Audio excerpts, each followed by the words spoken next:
The Forgotten Species. The Eternal Galactic Empire had no memory of Earth. Among its 50,000 systems and 100 trillion subjects, humanity was a footnote, barely worth the data storage. On scattered fringe worlds, humans served as minor technicians, asteroid miners, low-priority colonists. Fragile, emotional, short-lived, efficient only in desperation. The Virex historians had labeled them resource-useful, culturally redundant. No one noticed when New Terra flickered out. It had been one of the oldest human colonies on the Rim, home to nearly 3 million people. Some had called it Second Earth. But to the Empire, it was just an unstable, resource-drained dust ball with irregular tax payments. When its governor sent a coded transmission declaring local autonomy and requesting recognition as a free sector, the response was swift, orbital bombardment. No negotiation, no trials, no survivors. Almost. From the charred silence came a signal, low frequency, encrypted, amateurish. It was only 30 seconds long, but it leaked through the Empire's firewalls, hijacking advertising drones and public monitors across 7 sectors. A woman stood in the ruins, caked in ash, blood dripping from a torn Imperial flag wrapped around her arm like a tourniquet. Her eyes burned, not with rage, but something colder. Focused, unbroken. This is Commander Mara Voss of New Terra Defense. We are not gone. You may have forgotten us, but we remember everything. We remember every law you broke in our name, every brother you silenced, every child buried in dust. You want obedience? You'll have defiance. You want silence? You'll hear our names in your sleep. We are not finished. We are just getting started. Then static.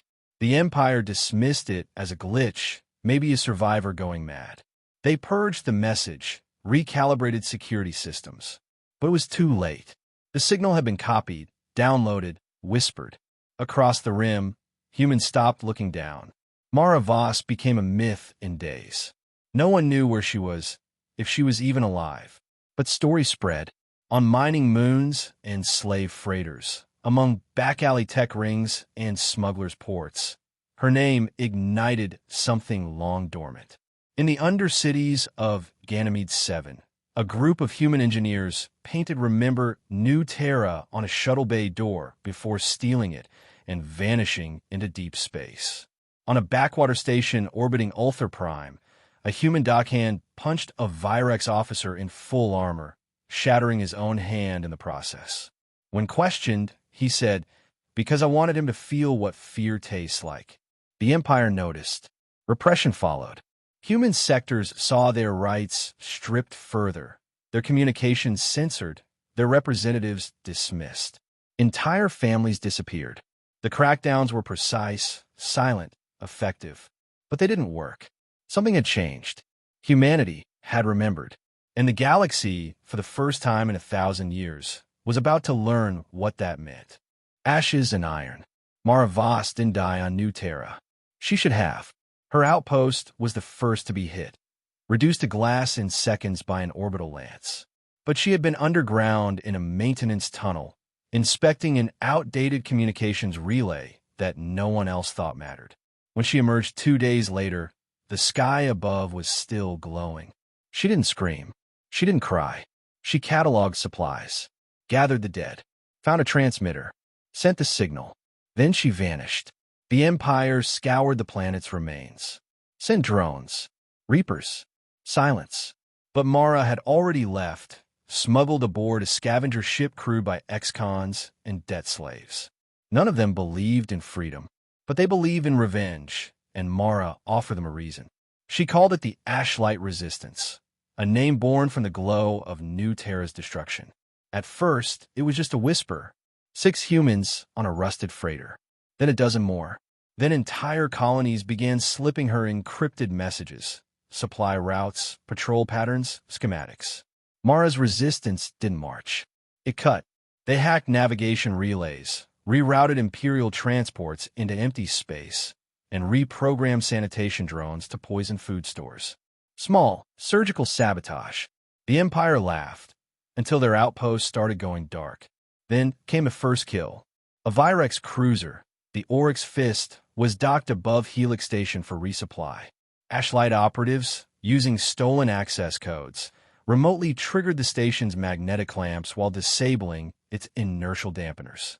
The cruiser was torn in half as the docking ring tore free at full orbital velocity. 300 Virex officers died. No shots fired. Mara didn't celebrate.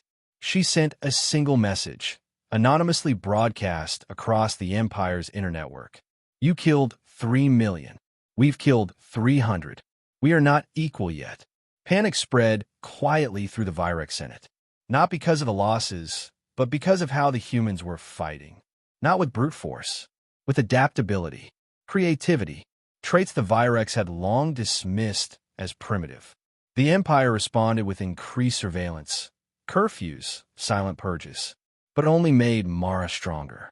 In the dust fields of Karthus, she found allies in the Kairuan, a silicon-based species enslaved for over 2 centuries. No one had ever spoken to them in their native clicks and pulses. Mara did. She spent 3 weeks learning their patterns face-to-face in a chamber where the air burned her lungs. When she left, the Kairuan bowed, and their mining lasers, once used to carve ore, were turned on their masters.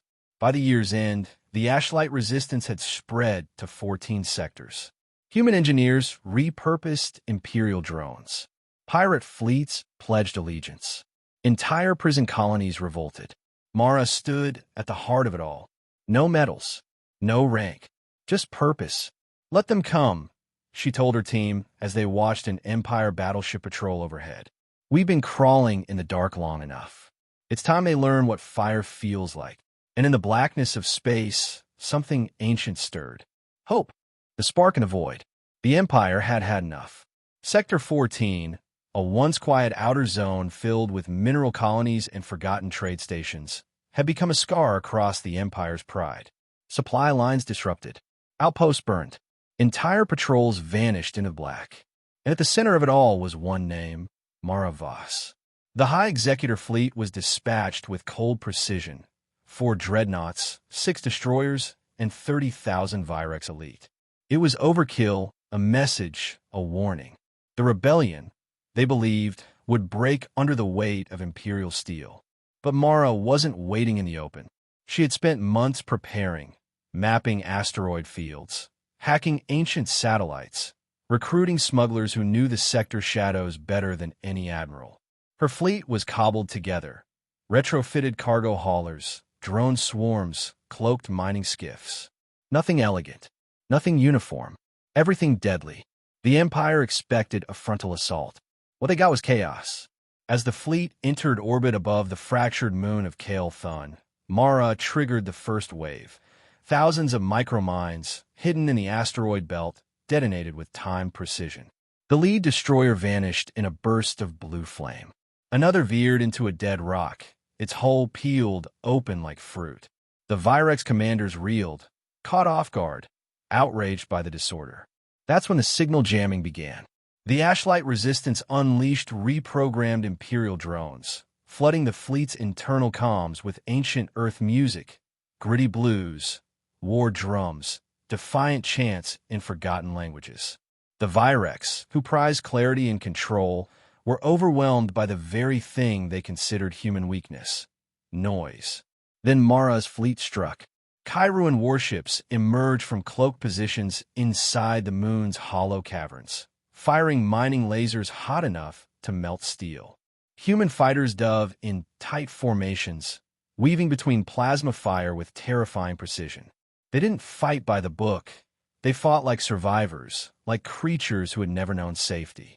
Mara led the charge in an old Imperial Corvette, its hull painted matte black with the word "Remember" carved along the side. She didn't aim to destroy the fleet. She aimed to break their confidence. And she succeeded.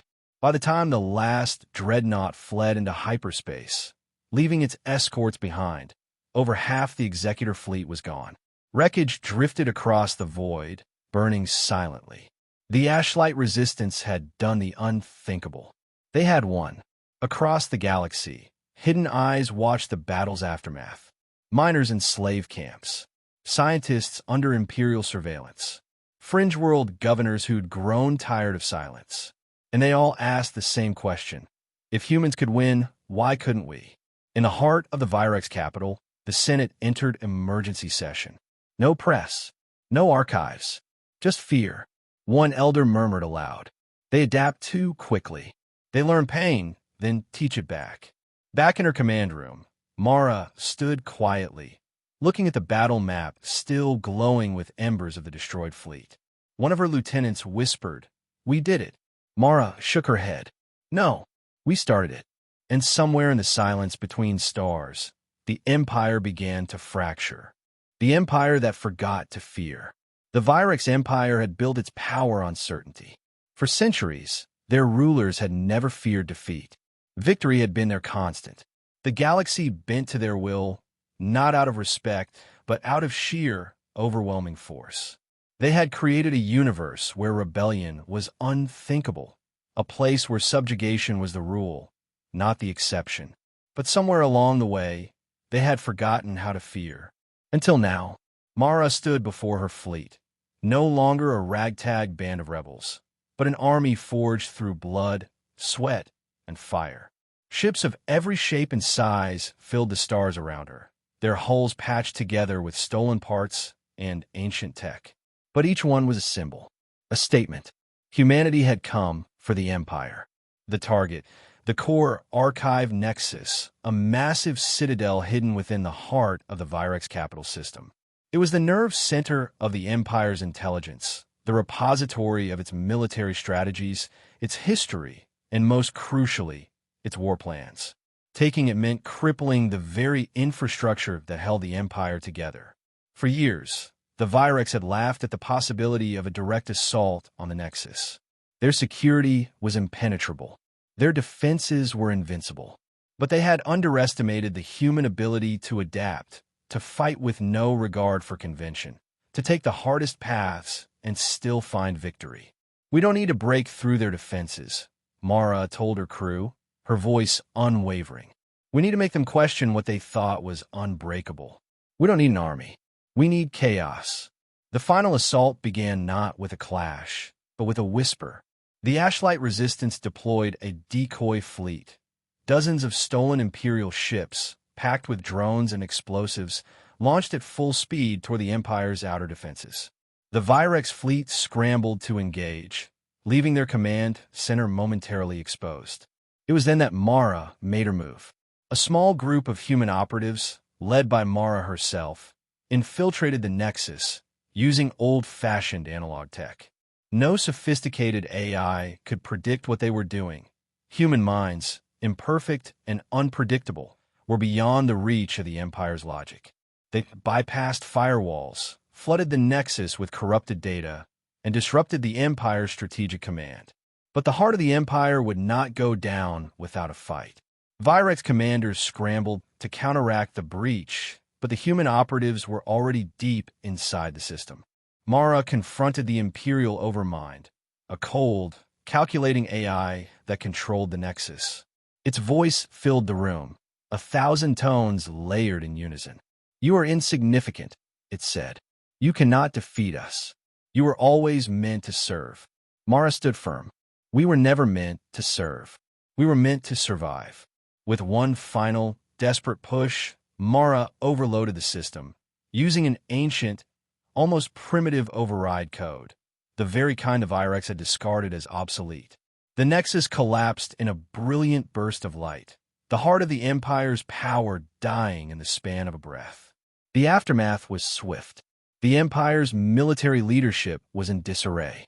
1,000 voices screamed for control, but none could rise above the wreckage. The rebellion had achieved what no one thought possible. In the ruins of the Nexus, Mara's voice echoed one final time, broadcast to every corner of the galaxy. "You've forgotten who we are. You've forgotten how we fight. And now you'll learn. When humanity rises, we don't just stand. We burn the sky down to remind the stars that we were always meant to shine." The Virex Empire had fallen, and in the ashes of their defeat, a new age was born. The Age of Humanity.